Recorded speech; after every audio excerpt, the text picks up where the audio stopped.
And check it out. We're back on the Frogs War podcast. Fungo Frog here, otherwise known as Patrick McCullough. Joining me, Mr. Billy Wessels, currently now the editor of PurpleMenace.com, the TCU rivals site. And we're super excited to have Billy on. Billy, how are you doing tonight? Doing good, man. Doing good. How are things going over in your world?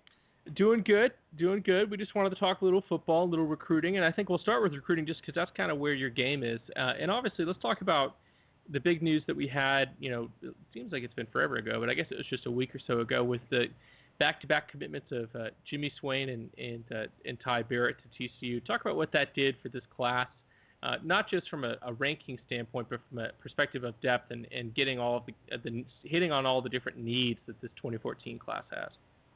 Yeah, I mean, those are definitely two big areas of need this team needs. I mean, we've seen in the last week or so, we've lost the Horned Frog team itself has lost an offensive lineman and a linebacker. So you seem like you can't have too many at that position. They're two key roles, and linebacker's always a spot that Patterson's loved, and he's put out some very good linebackers in the past.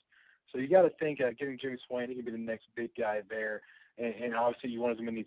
I mean, people look at the rank, you look at the 4-star, 3 stars. I combine to that a little bit, but I think you just want players. You want guys that can do it. And Jimmy Swain, just looking at his film and talking to him a couple times, his head's on straight. He's a great kid. He's ready to go into it. I think the TCU education itself was a big selling point for him too, along with the great defense. I think he's going to be a definite game changer.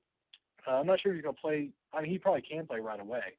Obviously, it's looking way too far in the future. It's a solid, like 4, 5, 6 months they can even sign, but he's the kind of ability that can play now, 6'3", 220. He could just get a little bit better. And Ty Barrett, 6'4", 310. I mean, that guy's a beast, and he's such a cool kid too. I was at his hat ceremony a couple weeks ago where he put on the TCU hat, and the best quote I've heard all year was the fact that he said that Gary Patterson jumped into his lap when he signed or when he committed. So just a good kid there, good class. And yeah, it really is a couple big game changers TCU brought in last week. Outside of these guys, I think what most fans are actually kind of thinking about right now is, okay, so the class has gone from, number 50 in the nation to the number 30. Now, how do we get even higher? And I think Braden Smith is a name that people talk about. Dakota Allen's a name that people are talking about. What's on your radar for TCU football recruiting and the next guys who you could see in the 2014 class? I think the big thing is Dakota Allen. He's the next big guy. His decision is going to be this coming Friday, so look for that Friday. It sounds like he's down to TCU and Tech. I think that's the last I heard from him. I talked to him last week. We had an update on him on our site. And he's really high on TCU and what they're doing over here. So I really think TCU's got a good shot. If I had to put a number on it, I'd probably say like 80-20 TCU. If I had to put odds there. I feel pretty good about him coming to TCU. And yeah, the other one, the offensive lineman from Kansas, that's a real iffy. I'm not sure what to think of that. We've got apparently his sister goes to TCU, and that's a big play for Braden. And then of course you got an offer from Alabama. I think those are your top two guys there. The top two in his mind, and that would just take this class from. I mean, you said number 30. You guys think easily top 20. You snag those two big names. So I think those are the two guys I got for next. And things are still kind of slow with this class. And, things are still slowly building. But I think look out for those guys in the next couple of weeks. Going to take in the 2014 class? If you had to put a number on it, is we looking at 15 guys, 20 guys? What are we looking at? I think the number I've heard from a couple of different sources is the 15, 16 range. So we're not looking to do too much more, it sounds like to me. But I think this class is more about getting quality over quantity. They want guys who can come in and play early and be effective more than just getting a bunch of guys in here. What about the guys who are already in that class? Just for people who don't necessarily follow TC football recruiting real closely, we got guys like Zakoven Henderson leading the way. What are some of the big names who are already committed to TCU that fans should definitely kind of keep their eye on? Yeah, Zakoven Henderson is probably the biggest overall guy there. Not the biggest, that's going to be Frank Key, but Zakoven Henderson is going to be a big get. 4-star D tackle according to our site, 6'1", 280. Dude's just an athletic freak. He's the kind of guy who can come in and contribute early, and he's going to be just a really hound in the backfield, I got to think. In the next, maybe Chucky Hunter, maybe a little better than that. Dude's just thick at a long view. So look for him. He's going to be pretty strong. The next big guy, like I said, is Frank Key, JUCO O-lineman, 6'4", 345. I follow him on Twitter. He's a pretty good guy to follow on Twitter. He's a JUCO guy out of Tyler, I believe, the Tyler area. Tyler Junior College, big guy, and I think he was on TCU's radar for a while too, coming out of high school out of the Mansfield area. So he's another guy to look at that can contribute early, I think. And a lot of these JUCO guys do tend to get in pretty early. The next big thing about this class, I think we've already got locked up, is the quarterbacks with Grayson Milstein and Foster Sawyer. Sawyer's a fourth kid. Milstein's another DFW area guy. I'm pretty sure it's where school is when I say that with all the confidence in the world. I'm pretty sure it's from Decatur. That's up there. And I've seen both these guys throw at a couple TCU camps. And they both look good, man. They're the real deal. Grayson Milstein, 6'3", 200. Foster Sawyer, 6'5", 210. Both big bodies, big bags, good, solid throwing motion. I think that's the most exciting part of this class, seeing what those two quarterbacks can do eventually. I know we've got a couple names in already, like Tyler Matthews and Trevon Boykin, so who knows when these guys will actually play, but it's good to have those options there. Go ahead and stop talking about prospects. Let's talk a little football. Sure. TCU football practice, been in the swings of things for a couple of weeks now. We're down 2 guys already. What's going on, buddy?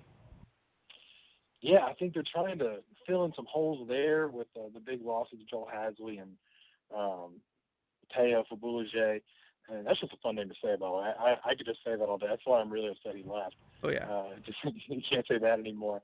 But, it's been a lot of guys trying to find the frame here. You got Big V. I'm not even going to try and pronounce that name. Trying to fill in the hole there on the whole line. Looks like Anderson's playing well at linebacker, so that'll feel okay, I guess, with Joel Hadley gone. I think the big thing they'll miss with Hadley is his experience and just getting the chance. He knows the teams. He knows the rest of the team a little better. He knows the opponents a little better. He's really a smart player now. His athleticism sometimes wasn't so great covering the pass. He was such a good run stopper. I think they'll definitely miss him, especially in the LSU game, yeah. What else has been going on with TCU football camp? Obviously, the media's been reporting a little bit about the Trevon Boykin, Casey Paul Hall situation. And Gary Patterson still hasn't named a starter. That's just all smoke and mirrors, right? Casey Paul Hall is going to be the starter against LSU, or am I wrong? I mean, if I had to guess, I think if everyone had to bet, you'd bet Paul Hall. But, man, Patterson's been talking about Boykin a lot. And from what I'm hearing, we haven't been able to watch any of the scrimmages yet. For what he's been saying is that Boykin's looked really good in the scrimmages. They haven't exactly said how good Paul Hall's been doing, or if they've let him show off a little bit or what.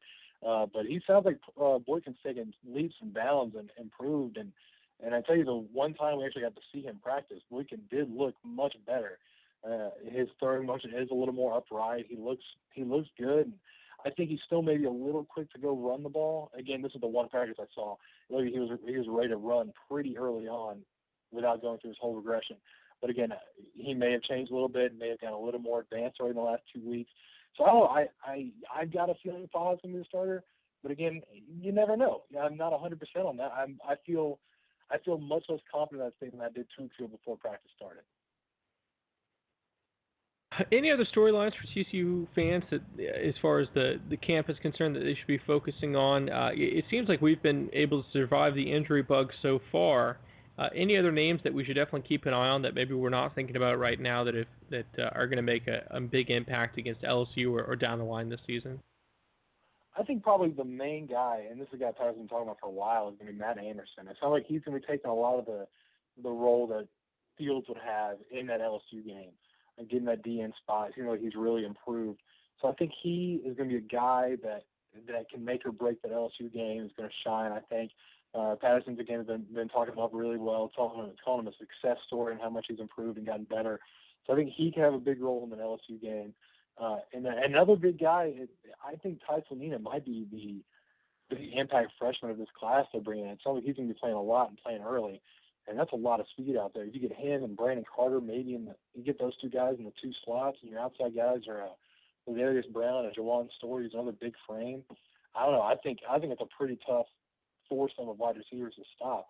So I think there's a couple big guys there, man. Anderson, Ty Slanina, guys to look out for, especially in that first game. Billy, thank you so much for your time. Again, Billy Wessels, the new editor at purplemenace.com, the TCU rival site. Been a friend for a while. I've always appreciated it, Billy. Thank you for your time tonight. We really appreciate it. And go Frogs. Yeah, no problem, man. Anytime, go Frogs, and congrats on your upcoming wedding. I heard the date. I was a little surprised you picked it, but congrats, and I'm excited for you and Chelsea. So. Yep, thank you very much. Yeah, well, I think I'll find a way to watch the TCU LSU game. You're the husband. You've got all say in the world in that, right? Yeah, right. Thanks, Billy. All right, buddy. See ya.